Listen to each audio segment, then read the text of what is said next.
Hello, trauma thrivers, and lovely to see you. And also great to introduce Anjula Mutanda, who I'm so honoured is joining us today on the sofa to talk all things trauma. And also, we might be mentioning a little bit about COVID-19. Hi Lou, how are you? Good to see you. Lovely. Good. How are you? Coping. Good. Yes, that's very important to cope in this moment. Yeah. I'm just going to introduce a little bit more about Anjula to those of you that are watching. She is, for those of you that don't recognise her, a highly respected relationship psychologist, a mental health expert, presenter, author, social scientist, and media consultant with an international profile. Angela's been the presenter and expert on so many TV shows and programmes. I won't mention them all individually, but they include work for Channel 4, Channel 5, Paramount, Channel 7, Australia, and Fox TV. She's also fronted a variety of cutting-edge series such as My Naked Secret on Discovery Worldwide and TLC. She's fronted BBC One's primetime series Family Contract, co-presented Sky One's popular primetime series Body Language Secrets, and she was also the co-anchor on Channel 5's Doctor Doctor alongside Dr. Phil Hammond and Dr. Mark Porter. She's been the expert phobia psychologist on Feel the Fear for CITV, working alongside Holly Willoughby. And she makes regular guest appearances on programmes such as Good Morning Britain, Lorraine, BBC Breakfast, and she was the resident psychologist on ITV's This Morning for over 6 years. She's also been on the BBC One's, which I love, The One Show. Angela's been the agony aunt for several publications and also regularly appears on a variety of radio discussion shows, including Radio 4's Women's Hour. Her first self-help book, entitled Celebrity Life Laundry, which sounds brilliant, came out in 2007, and so has her second self-help book, entitled How to Do Relationships. Angela's vice president for Relate, who do amazing work, alongside Ruby Wax and Professor Tanya Byron. She's also the media and diversity ambassador for the National Counselling Society and has been a senior practitioner for over 20 years, qualified in PTSD, couples counselling, anger management, as well as cognitive behavioural coaching.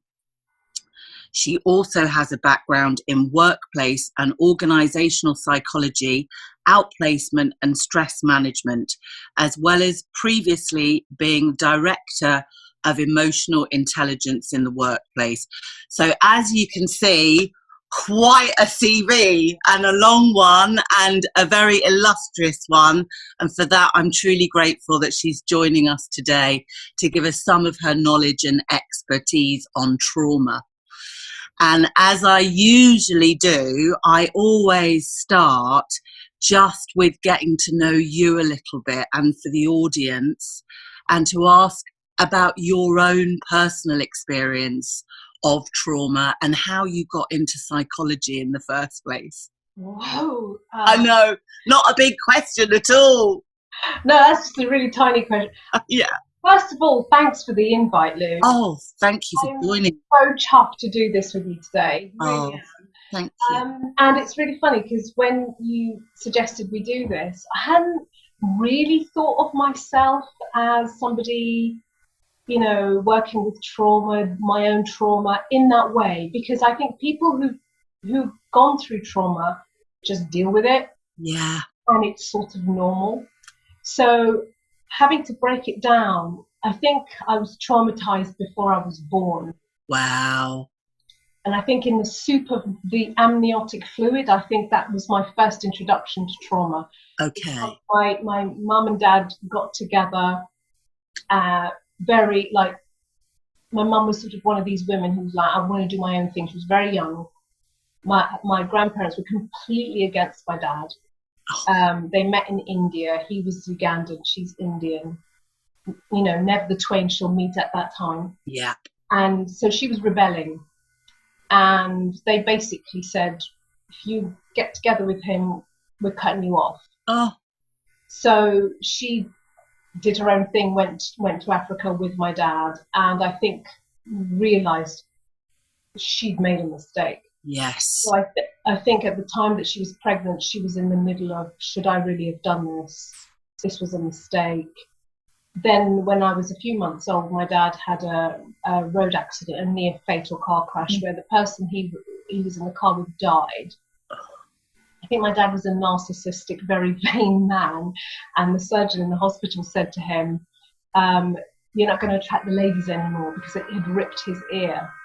So here you've got two young people, one who's been cut off, yes, and one who's lost his looks, he's been told, and a child. So that's the beginning of me. Yes. Wow. So I think for me, trauma just has always been around. They had a very volatile marriage. They lived in a very volatile country. The social situation was almost like a police state. It was, yes. You know, Idi Amin was the president.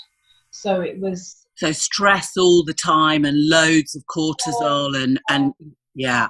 All the time. So when I say I was born into it, with it, I carry it. There's also a lot of ancestral baggage. Yes. So that's why for me, I think trauma's normal, which it isn't. Yes. So their marriage was very fraught. There was a lot of domestic violence. Oh. I remember being 4 years old, and you know what little kids are like. My mum bought me a new outfit. I thought I looked really good. I ran into the bathroom and I said, Dad, look at me, in my new hot pants. And he refused to look at me, just carried on staring dead ahead. He then came out of the bathroom, picked me up by my lips, said, never, ever do that again.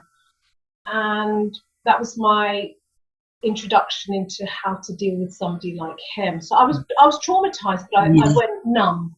Yeah, totally freeze. Yeah. And the second time that freeze happened was when I was 5, and I came again. I kept trying with these two parents, running down the stairs in our brand new house. We just moved in with, you know how kids are with net curtains. I was like, yeah. I'm a bride. Yeah. Hey, running down the stairs, wanted to show them. Look at me. They were in the middle of a bloody war. And when I say bloody, I mean there was blood. Wow. They're hitting each other with furniture. Bless and again, you. I froze. And I didn't want to interrupt because I didn't know what would happen to them, what would happen to me. So I just stayed there till it was over. So as you can see, I'm building on my own traumas layer after layer. And so your adaptation becomes your new normal. Yeah. Always like hypervigilant, hyper alert, observing, looking at people's faces to read when to freeze, when to fight, when to take flight. Yeah. Or I guess when it's safe even. Yeah. So that pretty much my childhood. How did you get out of that? Or at what point did you kind of move to safety? Was there ever safe in your teenage years? What were they like? No, there wasn't. We left Uganda, I think it was the late 70s, early 80s. My father just died of, what did he have? A brain aneurysm. Oh, so, how old were you at the time? Gosh, I was little, about 6, 7, something like that, very young. Wow. But I had to go and see his body in the hospital. Oh, I'm sorry. I couldn't understand why he had cotton wool up his nose, because he looked like he was sleeping. And I was like, he looked slightly grey and pallid, but I was like, he shouldn't have that up his... Anyway, so that was my first introduction to death of a parent. Yeah, which is really young, and your dad. Yeah. I'm so sorry.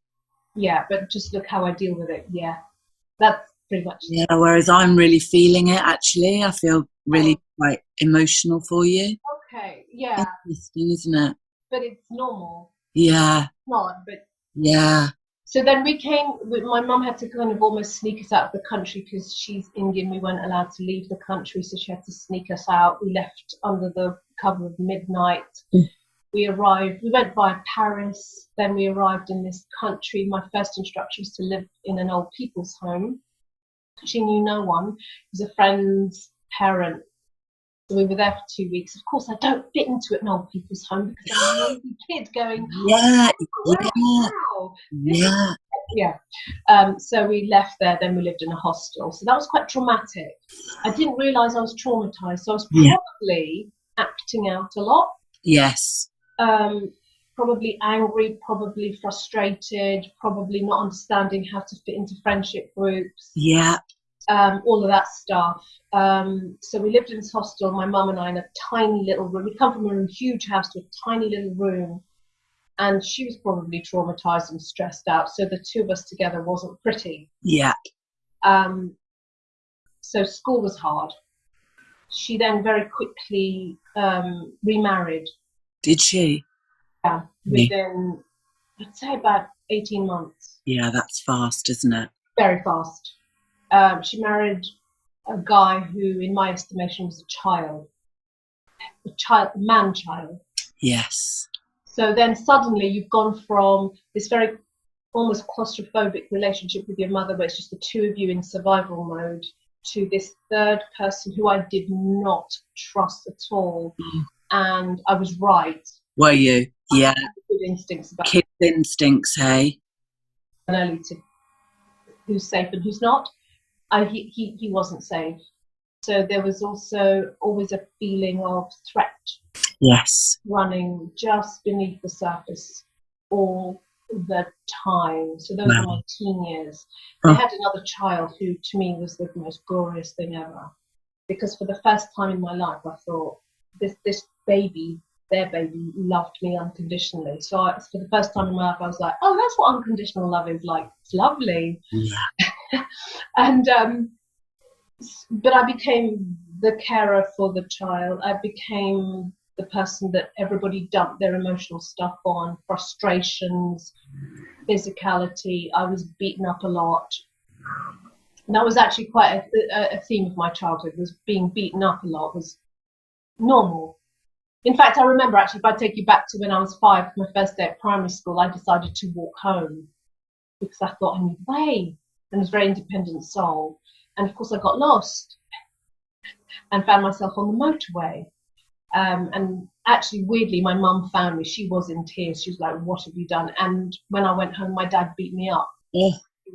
So being hit was quite a normal thing, which is traumatic. It's horrendous. Normal to me. That being hit, being shouted at, being blamed, being attacked is what happens to me. So how the hell did you get out of all of that? Well, psychology.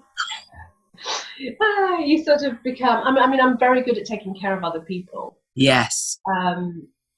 But at 18, I was like, I have to study. I have a brain. I need to understand what the hell's been going on. I mean, my mum and stepdad got divorced. Did they? So she realised too that he was no good. Yeah. Oh, it was bad. It was volatile from day one. And she was warned, but anyway, that's her show. Yeah. Yeah. So I went to study psychology, and I think that was the beginning of like, oh, I'm not crazy. Other people around me might have not been kind to me. Yeah. Treated me in the way that actually children deserve to be treated. So I think that was the first step into wellness. And I've always said to people, if you want to work through anything, you need to develop a level of self-awareness. Yes. Otherwise, you're just playing to other people's tunes for the rest of your life. Yeah. With me, would have always been about self-blame. So it's even like we're living in the age of that sort of COVID-19. If I hadn't worked on myself, I'd have managed to personalize that and said, well, how was I responsible for that? Yes. Could I play in that? That's how an adaptation behavior manifests itself. Yeah. Or, well, for me, it's catastrophizing and personalizing. But also, I think if we have got untreated trauma, let's say, in the child, I always say with clients, I kind of use that model of critical parent, nurturing parent, adult, not okay child. And I think the not okay child in us as kids, we make it everything about ourselves, don't we? It's always our fault. Completely our fault, and then we take care of others. Yes. Always like looking for, almost being an ambulance chaser. Yes, totally. Where is the pain and how can I fix it? Yeah, yeah. And so I always think that us therapists need to do some of our own codependency work as well when we come into this profession, because we are such brilliant fixers of others. Really, really. And I think it's not in our nature to be selfish. And I learned very early on when I did my master's in counselling psychology, it was like, there is such a thing as good selfish. Yes. Good selfish is healthy. Yes. You know, being a broken person, trying to treat other people or help other people is just loads more fragmentation. It's yeah.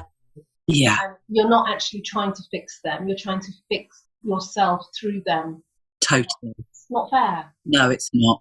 So actually I had 2 years of therapy as part of my training, and I continued it after I finished my master's because I thought that I need to work from the inside out. And what kind of therapy did you have? What did you find useful on your journey? I actually found psychosynthesis or transpersonal psychosynthesis. Oh, okay, yeah. Really helpful. I loved my therapist, Edna. She just got me straight away. Yeah, lovely. Very buttoned down, or I'd turn up late, or I'd turn up really early because I was testing the boundaries. Yeah. Obviously, I didn't trust people. Why would I? No, totally. Absolutely under threat around people all the time. People let you down, don't they? And yeah. She never did. She was... And I remember once actually, she had to work from a different office, and I asked my mum for a lift.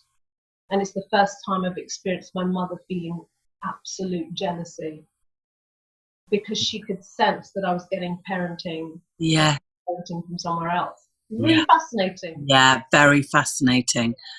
And so in the middle of that relationship, like, yeah. This woman, I was like, hell to the yeah. Yeah. So was that in your 20s then that you kind of studied and did all the therapy journey and trained? And really early, 21, 22. Really. Wow. Yeah. And then when did you start working in the profession? 23. Oh, amazing. Really young. Yeah, that is. Yeah. That's interesting, isn't it? Because I always think that I remember my first years at the Priory, because I was on the Priory addiction unit for about 10 years. Wow. And I thought I was quite young. I was 35 at the time, but one of my friends was 25. Yeah. And I still think she's still a friend now. She's a Greek psychologist, that she had a little bit tougher than me, being 25, somewhere like that to start with all the older clients. My first client, I'll always remember her, and with such like loving feelings. She was 59. Was she? And she treated me like, good. You're my therapist. Yeah. I'm stuck. And, you know. Because actually we can be wise at 22 and not wise at 52, depending on who we are and what we've been through. Age is kind of immaterial, isn't it? I think so. I mean, I think when I went to do the masters, they said our minimum age is 25. So I went through a very rigorous interview. Wow. I was the youngest person. Yeah. But they said to me, you've been through so much and come through so much that some people never go through this in a whole life. Yeah. So we will give you a space. And it was like, I loved it. It was the best thing I ever did. Yeah. And so you really moved out of survival quite early on into, because I always think there's an interesting point between surviving our trauma and then actually being able to thrive through it or because of it. What are your thoughts on you? Because obviously you've been such a phenomenal thriver and had such a brilliant career and really gone out there and been able to have a voice, shine, speak out. That's amazing, because so many trauma survivors for me find that really difficult to kind of be out there or take their space in the world.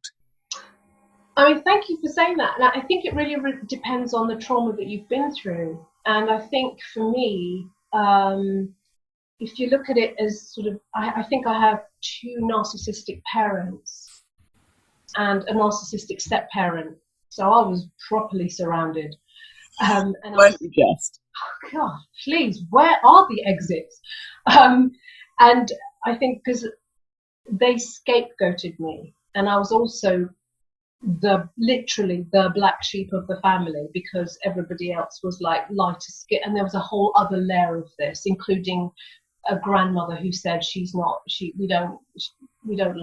different, and step grandparents who, when my parents mom and stepdad got divorced, said we no longer recognize her as our grandchild. So there was a great deal of scapegoating and then a great deal of stifling my voice. So I think I fought for my voice. I think that's why it's manifested in the work. Yes. But in terms of thriving, I think that is a day-to-day job that I do. And my greatest success is not my work, is not what I do in the world. It's the fact that I met the most fantastic person and have a brilliant relationship with him. And I've managed to be an okay parent. That is my greatest success. Yeah. And that's when I know I'm thriving. Yeah. It's not my work. It is my family that I've created. Because I never thought I could do that. And I never thought I had the skills to do that. And I never thought I was okay enough to do that. And that's how I measure my thriving. Yeah, that's lovely. How did you turn that round? Because obviously the books and the work that you've done, a lot of it is on relationships. Yeah. There is a reason for that. I mean, thought about it that way. They usually is. Relationships matter. Yeah. And your first relationship, and this is what I wrote about when I wrote How to Do Relationships, is, you know, your relationship with yourself matters. And, you know, people can feel lonely and isolated and I have no one. You have you. You have you. And working on that, getting your circle of support, whether it's with a therapist, with healthy friendships, you know, this is how you can make those connections healthily if you've got you together. Yeah. So that's what I started working with myself first, because I realized very early on that I was taking a lot of unhealthiness into relationships, and every relationship I have challenges how well or not well I'm doing. And the greatest challenge has been actually being a parent and having that relationship, because being a parent will re-trigger traumas, patterns of behavior you thought you were done with. Whenever there's stress, you go back to your default setting and what you did before that kind of, you know, is wrong, but it's familiar. So all this stuff reinforms how you relate to yourself, how willing you are to work on yourself, and how it affects the people around you. Yeah. So that's why all that work, and so many brilliant clients I've come across who've taught me so much.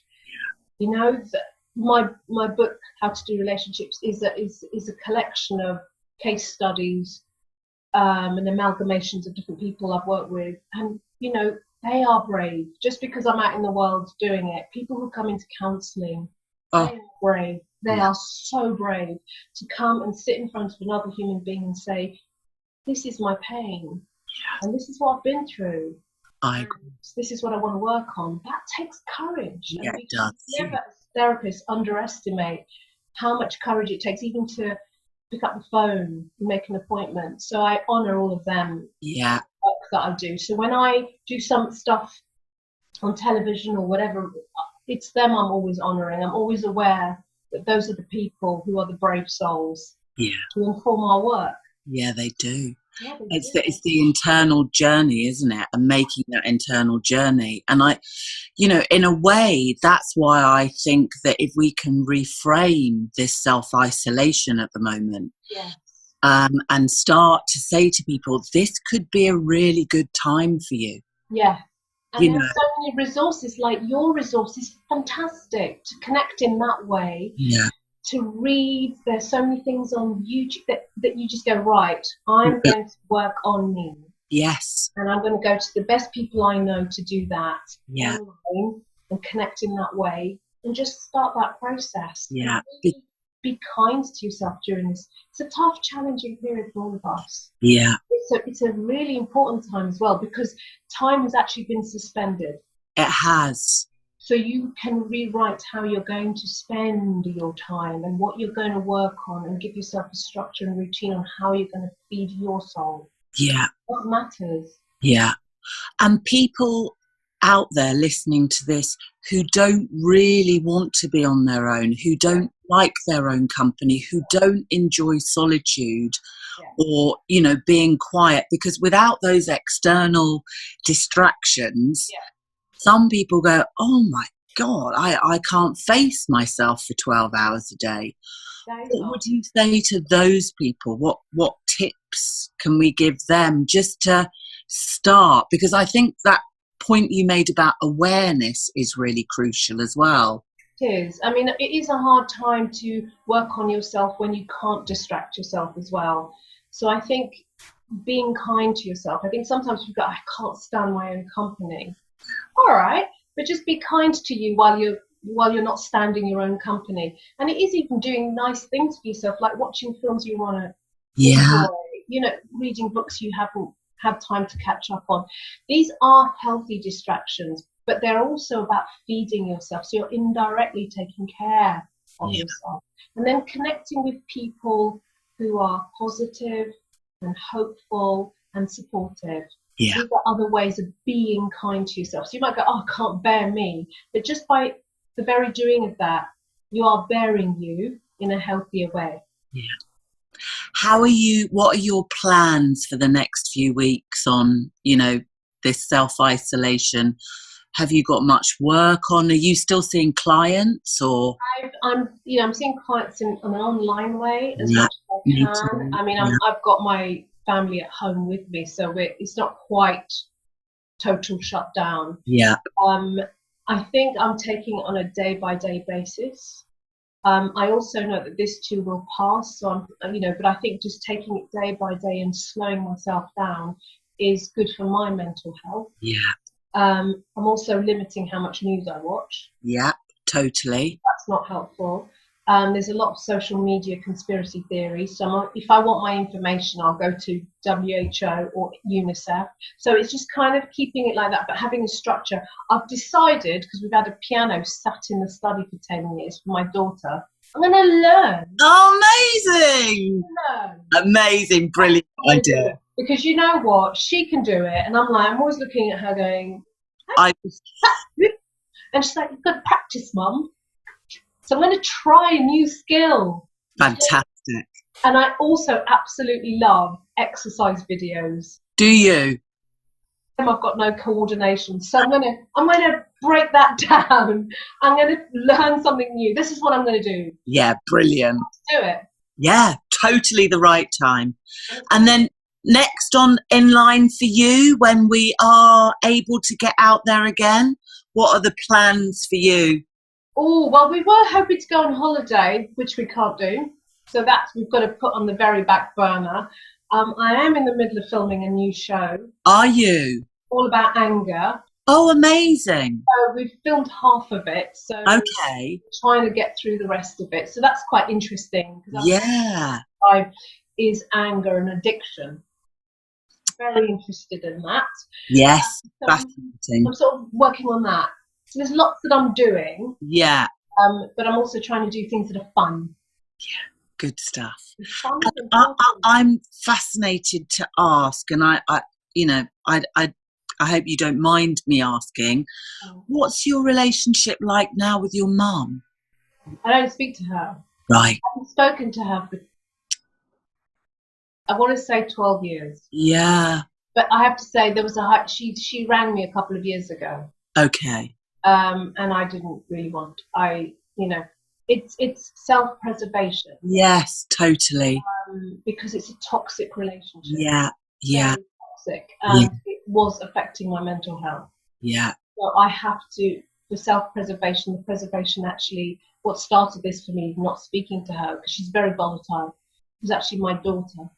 Right. She behaved very badly in front of her, and I thought she's going to be the next victim. Yes. Yeah. Going to change. Yeah. Because you have to be brave to change, and she doesn't want to. Yeah. So I have to put in the boundaries. Yeah, it's interesting, isn't it, with family members, because you can do the work on yourself, but that doesn't mean necessarily that it's going to have any kind of knock-on effect on others. No, and some people are horrified when I say I don't speak to her, but you have to do what's right for you. Totally. And if some people have gone through similar things and they still have a connection and it works for them in a way that's boundary, that's great. But yeah, do what's right for you as an individual and for your family and your own mental health. So that's where I'm at right now. I agree. Good for you. I try. Yeah. Listen, thank you so much for your time today, and thank you for your honesty and telling us your story. It's so inspiring. Thank you. I hope it helps somebody. Well, I think it will, because I think there's a lot of people out there that have had some form of emotional or mental or physical abuse in childhood that don't dream that they can get through it at the moment, and not only get through it, which is what you've done, but actually thrive. I mean, you're a great example of somebody that has a wonderful life and a relationship and a family, and who loves what you do. It seems like you love what you do. I do love what I do because I love people. Yeah. And I'd say to anyone who's really struggling and stuck and feeling, I'm never going to get out of this. I've felt like that too. Yes. I've really felt like that. I've had some really low points where you think this is never going to end, but it can. Yes. And it does. Yes. And trust me, you just have to work on yourself and get good support around you. Yeah. And with all that, and often, people have been through trauma are the most wonderful, most loving people. Just do it for you. Yeah. Just do it for you. Yeah. Thank you, because those are very wise words. And that's what I really want our community, because there's so much trauma out there, I think, that's undiagnosed.